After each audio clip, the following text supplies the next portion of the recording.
Messieurs, bienvenue, nouvelle vidéo Corner Direct sur la liste des Bleus annoncée par Didier Deschamps. Donc il y a plusieurs interrogations à ce sujet, il y a plusieurs points chauds, on va revenir dessus dans cette vidéo. C'est des matchs importants, qualificatifs pour l'Euro, Pays-Bas-Irlande. Et encore une fois, autour de cette équipe de France, il y a plusieurs interrogations.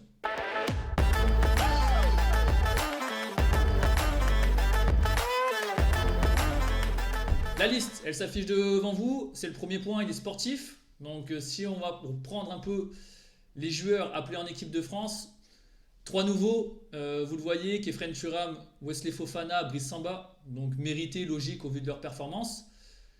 Mais après, il y a plusieurs interrogations, on va revenir dessus. La première, la présence peut-être d'Areola au détriment d'Alban Lafont. Areola à West Ham, ils ne sont pas au mieux. Alban Lafont fait une grosse saison. Bon. La deuxième, assez surprenante, Kamavinga est défenseur. Donc Didier Deschamps se justifie de l'utiliser en latéral. Alors que Ancelotti en a fait une pièce maîtresse en numéro 6. Quand je vois les milieux, excusez-moi du peu, il en manque. Il faut de la qualité. Kamavinga doit être utilisé au milieu de terrain. Pareil, la présence de Verretou.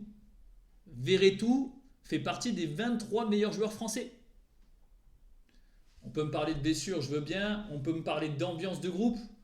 Mais à ce moment-là, est-ce que Rongier à l'OM, qui est meilleur que lui, n'a pas sa place dans cette équipe? J'en viens au scandale. Pour moi, c'est la non-présence du meilleur défenseur de Ligue 1, Jean-Claire Todibo.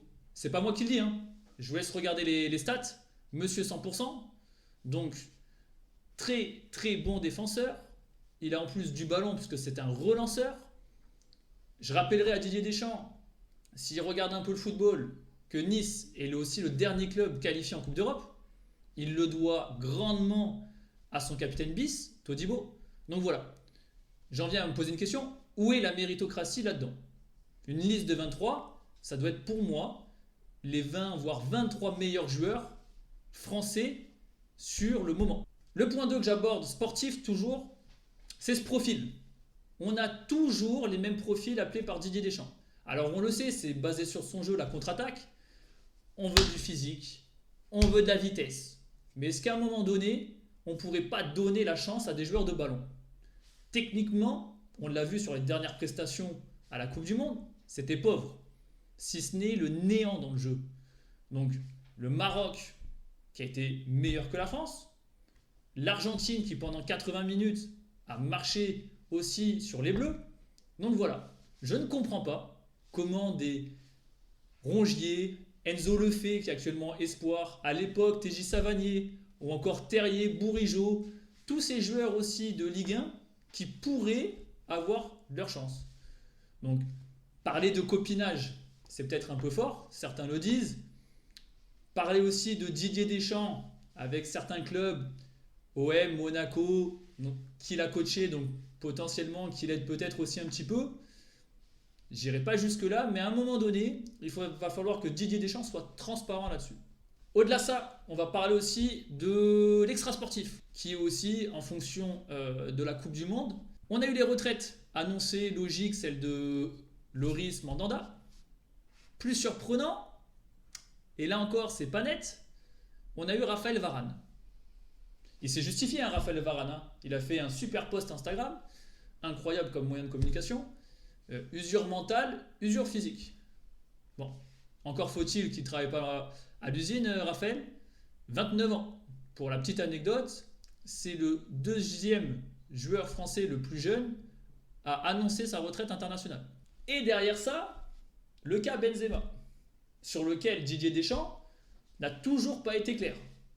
Il l'a dit en conférence de presse, je suis très tranquille là-dessus, on va l'entendre. Je le dis très tranquillement, voilà, j'ai eu à m'exprimer dernièrement pour dire ce qui s'était passé. Et voilà, c'est un sujet pour moi qui est clos, qui est derrière. Voilà, je ne vais pas recommenter quoi que ce soit. Il nous dit aussi que c'est un sujet clos alors qu'on est en mars et que ça fait 3 mois et demi que ça dure. Bref, c'est pas clair. Et c'est bien le problème, hein. Aujourd'hui, on veut voir l'équipe de France évoluer dans les meilleures dispositions, proposer le meilleur football. Et il y a beaucoup d'éléments qui ne sont pas vraiment compréhensibles. Le dernier point sur lequel aussi je vais insister, c'est qu'on a des matchs très importants qui arrivent. On sait que Didier Deschamps a été prolongé jusqu'en 2026. Donc une confiance une nouvelle fois accordée. Après 10 ans de pouvoir avec le fameux binôme et son chouchou, son poulain, Noël Le Graët, qui a enfin démissionné de la fédération pour le bien de tout le monde. Ils ont eu l'immunité pendant des années. Attention, Didier Deschamps aujourd'hui, il se retrouve un peu seul dans le bateau.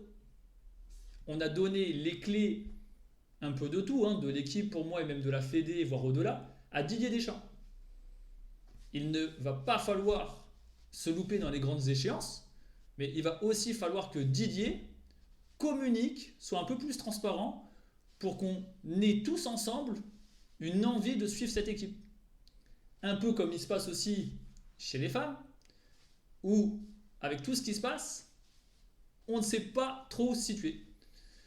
Voilà, n'hésitez pas à réagir à la vidéo, likez, abonnez-vous, partagez.